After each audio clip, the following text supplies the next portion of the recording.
S, ನೀವು ನೋಡ್ತಾ ಇದ್ರ ಬಾಸ್ ಟಿವಿ ಸ್ಪೆಷಲ್. ನಾನು ಸೀಮಾ ಬಂಗಾರಪ್ಪ. ಪಂಚರಾಜ್ಯಗಳ ಎಲೆಕ್ಷನ್ ಫಲಿತಾಂಶ ಕೊನೆಗೂ ಹೊರಬಿದ್ದಿದೆ. ತುಂಬಾ ಹೈಲೈಟ್ ಆಗಿದ್ದಂತಹ ಪಶ್ಚಿಮ ಬಂಗಾಳದಲ್ಲಿ ಬಿಜೆಪಿ ಬಹುಮತದಿಂದ ಭರ್ಜರಿ ಗೆಲುವನ್ನ ಸಾಧಿಸಿದೆ. 15 ವರ್ಷಗಳ ದೀದಿ ಆಡಳಿತಕ್ಕೆ ಕೊನೆಗೂ ಬ್ರೇಕ್ ಬಿದ್ದಿದೆ. ಆದ್ರೆ ಈಗ ಚರ್ಚೆ ಆಗ್ತಾ ಇರೋದು ಸಿಎಂ ಕುರ್ಚಿ ವಿಚಾರ. ಬಿಜೆಪಿ ಏನೋ ದಾಖಲೆಯ ಗೆಲುವನ್ನ ಸಾಧಿಸಿದೆ, ಆದ್ರೆ ತನ್ನ ಪಾರುಪತ್ಯವನ್ನ ಮುಂದುವರಿಸಲು ಪ್ರಬಲ ನಾಯಕತ್ವದ ಅಗತ್ಯವಿದೆ. ಇದಕ್ಕೆ ಪುಷ್ಟಿ ಕೊಡುವಂತೆ 3 ಸ್ಟ್ರಾಂಗ್ ಲೀಡರ್ಸ್ ಹೆಸರುಗಳು ಕೇಳಿ ಬರ್ತಾ ಇರುವಂತದ್ದು. ಇದೆಲ್ಲದರ ನಡುವೆ ಬಿಜೆಪಿ ಬಂಗಾಳದ ಸಾರಥಿ ಸುವೇಂದು ಅಧಿಕಾರಿಯವರು ಪ್ರಧಾನಿ ನರೇಂದ್ರ ಮೋದಿ ಮತ್ತು ಅಮಿತ್ ಶಾ ಅವರಿಗೆ ರವಾನಿಸಿರುವ ಆ ಒಂದು ಸೀಕ್ರೆಟ್ ಮೆಸೇಜ್ ಈಗ ರಾಜಕೀಯ ವಲಯದಲ್ಲಿ ಸಾಕಷ್ಟು ಸಂಚಲನವನ್ನ ಮೂಡಿಸಿರುವಂತದ್ದು. ಹಾಗಾದ್ರೆ ಅದೇನು ಅನ್ನೋದನ್ನ ಕಂಪ್ಲೀಟ್ ಆಗಿ ಈಗ ನೋಡ್ತಾ ಹೋಗೋಣ.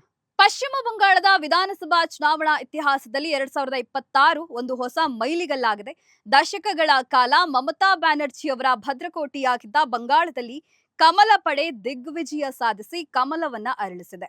ಆದ್ರೆ ಗೆಲುವಿನ ಸಂಭ್ರಮದ ನಡುವೆ ಈಗ ದೆಹಲಿಯಿಂದ ಕೋಲ್ಕತ್ತಾದವರೆಗೆ ಚರ್ಚೆಯಾಗುತ್ತಿರುವ ವಿಷಯ ಏನಂದ್ರೆ ಬಂಗಾಳದ ಮುಂದಿನ ಮುಖ್ಯಮಂತ್ರಿ ಯಾರು ಅನ್ನೋದು. ಇದರ ಬೆನ್ನಲ್ಲೇ ಸಿಎಂ ಕುರ್ಚಿ ರೇಸ್ನಲ್ಲಿ 3 ಪ್ರಬಲ ನಾಯಕರ ಹೆಸರುಗಳು ಕೇಳಿ ಬರ್ತಾ ಇವೆ. ಆದ್ರೆ ಎಲ್ಲದರ ನಡುವೆ ಬಿಜೆಪಿಯ ಬಂಗಾಳದ ಸಾರಥಿ ಸುವೇಂದು ಅಧಿಕಾರಿಯವರು ಪ್ರಧಾನಿ ನರೇಂದ್ರ ಮೋದಿ ಮತ್ತು ಅಮಿತ್ ಶಾ ಅವರಿಗೆ ಕಳಿಸಿರುವ ಆ ಒಂದು ಸೀಕ್ರೆಟ್ ಮೆಸೇಜ್ ತುಂಬಾ ಸದ್ದು ಮಾಡ್ತಿರುವಂತದ್ದು. ಸದ್ಯದ ಮಟ್ಟಿಗೆ ಸಿಎಂ ರೇಸ್ನಲ್ಲಿ ಅತ್ಯಂತ ಮುಂಚೂಣಿಯಲ್ಲಿ ಇರುವಂತಹ ಹೆಸರು ಸಮೀಕ್ ಭಟ್ಟಾಚಾರ್ಯ ಅವರದ್ದು.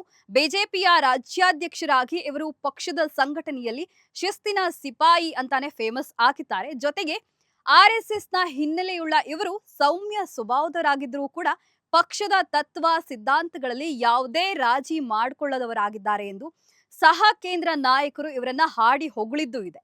ಎಲ್ಲ ಬಣಗಳನ್ನ ಒಗ್ಗೂಡಿಸಿಕೊಂಡು ಹೋಗುವ ಶಕ್ತಿ ಇವರಿಗಿದೆ ಎಂಬುದು ಹೈಕಮಾಂಡ್ ನಂಬಿಕೆಯೂ ಆಗಿದೆ. ಆದರೆ ಜನಪ್ರಿಯತೆಯ ದೃಷ್ಟಿಯಿಂದ ನೋಡೋದಾದ್ರೆ ಸುವೇಂದು ಅಧಿಕಾರಿಯವರೇ ನಂಬರ್ 1. ಮಮತಾ ಬ್ಯಾನರ್ಜಿ ಅವರ ಕಣ್ಣೆದುರೇ ಅವರನ್ನ ನಂದಿಗ್ರಾಮ ಭವಾನಿಪುರದಲ್ಲಿ ಸೋಲಿಸಿದ ಸಾಧನೆ ಇವರದ್ದಾಗಿರುತ್ತೆ. ಕಾರ್ಯಕರ್ತರ ಪಾಲಿಗೆ ಸುವೇಂದು ಬಂಗಾಳದ ಹುಲಿ ಅಂತಾನೆ ಹೆಸರುವಾಸಿಯಾಗಿದ್ದಾರೆ. ಆದ್ರೆ ಇವರ ಹಾದಿಯಲ್ಲಿರುವ ಸವಾಲುಗಳೇ ಬೇರೆಯಾಗಿವೆ. ಬಂಗಾಳದ ರಾಜಕೀಯದಲ್ಲಿ ಮಹಿಳಾ ಮತದಾರರ ಪ್ರಭಾವ ಹೆಚ್ಚಿದೆ. ಮಮತಾ ಬ್ಯಾನರ್ಜಿ ಅವರಿಗೆ ಸರಿಯಾದ ಟಕ್ಕರ್ ನೀಡೋದಕ್ಕೆ ಒಬ್ಬ ಮಹಿಳಾ ನಾಯಕಿಯನ್ನೇ ಮುಖ್ಯಮಂತ್ರಿಯಾಗಿ ಮಾಡಬೇಕು ಎಂಬ ಲೆಕ್ಕಾಚಾರ ಬಿಜೆಪಿಯ ಈ ಒಂದು ವರ್ಗದಲ್ಲಿ ಇದೆ. ಫ್ಯಾಷನ್ ಡಿಸೈನರ್ ಆಗಿದ್ದಂತಹ ಅಗ್ನಿಮಿತ್ರಾ ಪೌಲ್ ಈಗ ಬಿಜೆಪಿಯ ಪ್ರಬಲ ಮಹಿಳಾ ಧ್ವನಿಯಾಗಿ ಹೊರಹೊಮ್ಮಿದ್ದಾರೆ. ಹೀಗಾಗಿ ಅವರು ಕೂಡ ಸಿಎಂ ಕುರ್ಚಿ ರೇಸ್ನಲ್ಲಿ ಪ್ರಮುಖ ಅಭ್ಯರ್ಥಿಯಾಗುವ ಸಾಧ್ಯತೆ ಹೆಚ್ಚೇ ಇದೆ ಎನ್ನಲಾಗ್ತದೆ. ಮಮತಾ ಬ್ಯಾನರ್ಜಿ ಅವರು ಯಾವಾಗ್ಲೂ ಬಿಜೆಪಿಯನ್ನ ಹೊರಗಿನವರ ಪಕ್ಷ ಎಂದು ಕರೆದು ಬೆಂಗಾಲಿಗಳ ಭಾವನೆಯನ್ನ ಕೆರಳಿಸ್ತಿದ್ರು.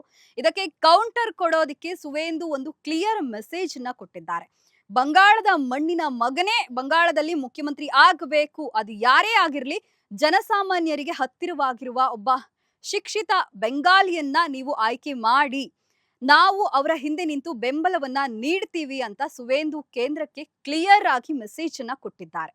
ಈ ಮೆಸೇಜ್ ಮೂಲಕ ಸುವೇಂದು ಅವರು ತಮಗಿರುವ ಅಧಿಕಾರ ದಾಹಿ ಎಂಬ ಆರೋಪವನ್ನ ತೊಡೆದು ಹಾಕಿದ್ದಲ್ಲದೆ ಹೈಕಮಾಂಡ್ಗೆ ಯಾರನ್ನ ಬೇಕಾದರೂ ಆಯ್ಕೆ ಮಾಡುವ ಸಂಪೂರ್ಣ ಸ್ವಾತಂತ್ರ್ಯವನ್ನ ನೀಡಿದ್ದಾರೆ. ಇದು ಮೋದಿ ಮತ್ತು ಶಾಗೆ ಬಂಗಾಳದಲ್ಲಿ ಹರಿಯಾಣ ಮಾದರಿಯ ಪ್ರಯೋಗ ಮಾಡಲು ದಾರಿ ಮಾಡಿಕೊಟ್ಟಿದೆ ಅಂತಾನೆ ಹೇಳಬಹುದು.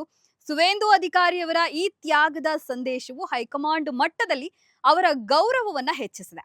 ಸದ್ಯಕ್ಕೆ ಸಮೀಕ್ ಭಟ್ಟಾಚಾರ್ಯ ಹೆಸರು ಮುಂಚೂಣಿಯಲ್ಲಿದ್ರೂ ಬಿಜೆಪಿ ಯಾವಾಗಲೂ ಕೊನೆಯ ಕ್ಷಣದಲ್ಲಿ ಸರ್ಪ್ರೈಸ್ ನೀಡುವ ಅಭ್ಯಾಸವನ್ನ ಹೊಂದಿದೆ. ಯಾರು ಊಹಿಸದ ಒಬ್ಬ ನಾಯಕನನ್ನ ಮುನ್ನೆಲೆಗೆ ತಂದು ಬಂಗಾಳದ ಗದ್ದುಗೆಯ ಮೇಲೆ ಕೂರಿಸಿದ್ರೂ ಅಚ್ಚರಿಯಂತೂ ಇಲ್ಲ. ಇನ್ನು ಸುವೇಂದು ಕೊಟ್ಟ ಈ ಕ್ಲಿಯರ್ ಮೆಸೇಜ್ ಬಂಗಾಳದ ಬಿಜೆಪಿಯಲ್ಲಿನ ಭಿನ್ನಮತವನ್ನ ಶಮನಗೊಳಿಸಿ ಹೊಸ ಆಡಳಿತಕ್ಕೆ ಮುನ್ನುಡಿಯನ್ನ ಬರೆದಿದೆ. ಬಂಗಾಳದ ಗದ್ದುಗೆಗೆ ಯಾರೇ ಏರಿದ್ರು ಅದರ ಹಿಂದೆ ಸುವೇಂದು ಅವರ ಈ ಮಾಸ್ಟರ್ ಪ್ಲಾನ್ ಕೆಲಸ ಮಾಡಲಿದೆ ಎಂಬುದು ಸತ್ಯ. ಆದ್ರೆ ಮೋದಿ ಅವರ ಪ್ಲಾನ್ ಏನಿದೆ? ಒಬ್ಬ ಮಹಿಳೆಯನ್ನ ಸಿಎಂ ಮಾಡ್ತಾರಾ ಅಥವಾ ಪುರುಷ ಪ್ರಧಾನ ಸರ್ಕಾರ ಆಗುತ್ತಾ ಪಶ್ಚಿಮ ಬಂಗಾಳ ಅನ್ನೋದು ಇಲ್ಲಿ ಪ್ರಶ್ನೆಯಾಗಿದೆ. ನಿಮಗೇನನ್ನಿಸುತ್ತೆ? ಕಮೆಂಟ್ ಮಾಡಿ. ಲೇಟೆಸ್ಟ್ ಹಾಗೂ ಇಂಟ್ರೆಸ್ಟಿಂಗ್ ಸುದ್ದಿಗಳಿಗಾಗಿ ಬಾಸ್ ಟಿವಿ ಕನ್ನಡ ಚಾನೆಲ್ನ ಸಬ್ಸ್ಕ್ರೈಬ್ ಮಾಡಿ. ಹಾಗೆಯೇ ಬೆಲ್ ಐಕಾನ್ ಪ್ರೆಸ್ ಮಾಡಿ. ಇದರ ಜೊತೆಗೆ ಫೇಸ್ಬುಕ್, ಇನ್ಸ್ಟಾಗ್ರಾಮ್, ಎಕ್ಸ್ ನಲ್ಲೂ ಮಿಸ್ ಮಾಡದೆ ಫಾಲೋ ಮಾಡಿ.